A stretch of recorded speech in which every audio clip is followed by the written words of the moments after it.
So we need transparency as the first step to reinvigorating legitimacy in this culture. And I wholeheartedly support what they're doing, and God knows, you could not have a better person than Elon doing it. This is Alex Karp, the CEO of Palantir, one of the most exciting companies in the tech sector right now. Palantir continues to break record after record, with the US commercial sales growing by an impressive 44% in the last quarter, a testament to their robust performance despite having a minimal sales force.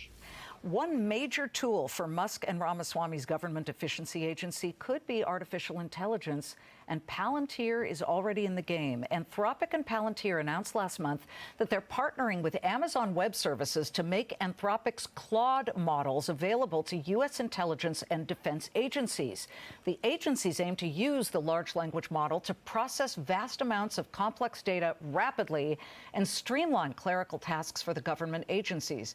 And when you say streamline, doesn't that mean saving money? That's not the only positive news for Palantir in the past couple of months. The big data tech company joined the S&P 500 on September 23rd and has been on a roaring rally since then, gaining 93%.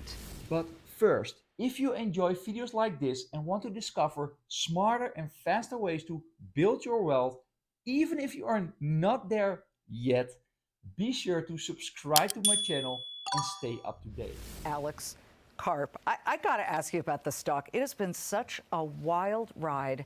You joined the S&P in September, but even before that, people who understood the business jumped in and said, we believe in it. I mean, that's got to feel really, really good. Almost, I guess, a little bit like the world has woken up to something you already knew. And quite frankly, we already knew because you've been coming for about 3 years. Well, you seem to know it early. One of the few people who invited me on when I was a pariah, which was about 18 years of our 20-year existence. Yeah, look, you know, things are good at Palantir. We said that, you know, the world is moving to software first, which no one believed. We said the way to build products is the way we did it, which no one believed. We said that you had to go back to what's now called kind of first principles, what an enterprise should do, not what an enterprise thinks it should do. We believed in meritocracy and hiring the best people. We believe America's a great country and our enemies should suffer. And we built products around those ideas. And, you know, there are a lot of people who didn't believe, some who did, and those that did were well rewarded. And we're kind of nose to the grindstone now. We're, you know, very focused on the U.S. U.S. is doing very, very well for us, and I think in general. And it's a good time. It's a great time at Palantir, and maybe not so great for our doubters. You know, people who didn't want to listen to proclamations of obvious truth, like, you know, an enterprise should work. Yeah. This nation is great. We have the best people and have the best products, and we built these. Now, here's where things get interesting, because the big question is, could Palantir play a key role in the US Department of Government Efficiency? Under Trump's leadership, this department has tasked Elon Musk with streamlining federal operations, reducing bureaucracy, and cutting costs, potentially saving up to $2 trillion. Palantir's AI software could be the perfect solution for this mission. Its advanced data analysis capabilities and long-standing relationships with the US government makes it uniquely suited for identifying inefficiencies and improving performance. Could this collaboration between Palantir and Elon Musk revolutionize government operations? Let's see what Alex Karp, CEO of Palantir, has to say. Products that are basically were built years before people thought we were relevant. The most relevant one of now is how do you manage large language models and AI so that you can actually extract value, so that, and the value is quantifiable, either on the battlefield to bring soldiers home, kill our enemies, or in commercial to change margins, reduce dwell time, reinvent your business. And one last point. One of the most important things people do not understand about AI is they understand roughly kind of how it could work. Of course, they also have noticed that many AI companies are, you know, the large language models alone basically lead to a science project. But what the purpose of what you can do with AI is you can do exactly what we did at Palantir, which is build your institution the way it ought to be built. A country ought to have a border. A military ought to be efficient. in both how it spends and how it kills and how it protects. An enterprise that's in manufacturing should be able to control the supply chain, should be able to control the workforce, should be able to manage people who are smart but not technical but maybe don't have business acumen. Those kind of things can be managed. Bringing an institution back to what it ought to be is the single purpose of what Palantir does, and we're now able to do it, which is why our enterprise business in the U.S. is just rocking. very, very, rocking. I mean, it's unbelievable. Total commercial sales in the third quarter rose, 27% to $317 million. Well, the most important stat for me... Are you trending the same or even better this quarter? Well, obviously, I can't talk about... Yes, you can. Well, unless you want me walking out of here in shackles, I'm already pushing the limits.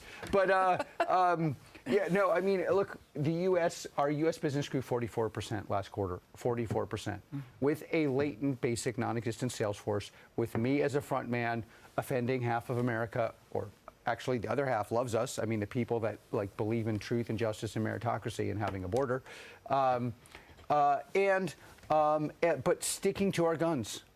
And we've stuck to our guns, and the most important part of our business, that's commercial and government, is growing at a very... And then there's this, for people who aren't in business, there's a rule that's basically like a diagnostic of health, and it's called the Rule of 40. And that Rule of 40, I think we have the highest in the world, 68, which means while you're sitting there... One of the biggest trends that we've had to fight against is the experts are only experts in this country at being wrong. Their expertise is, I'm wrong. And they're not even consistently wrong. And so when it comes to Palantir, it's like, oh, they're a services company. Oh, of course you have to build software so that it is a parasitic entity on an enterprise instead of that it actually is aligned with the enterprise. And, so that we are, the actual results force those experts to say, what the F is going on here? It's like I can see their teeth being spat out against the window. Well, isn't that what Elon and Vivek Ramaswamy are doing right now? They're looking at government spending, government inefficiency. I mean, you just talked about making commercial operations more efficient, government operations more efficient. Have you talked to Elon Musk or Vivek about Palantir? Without going into all, Palantir, we want to support the U.S. government. We want to support them. I completely support the mission. And and again, there's two parts of the mission: getting out waste, figuring out what works, investing in what works. But there's also, we need more. We have a dearth of legitimacy in this culture. Almost all our institutions that are in charge of measuring, fixing, doing things have low legitimacy. Whether they deserve it or not, no one believes when the ICC says something. We believe they're anti-Semitic. We believe that the doctor is politicized. We believe our universities aren't teaching anything valuable. We don't trust. And neither side trusts. And the idea that blue is right or whatever, no one believes it anymore.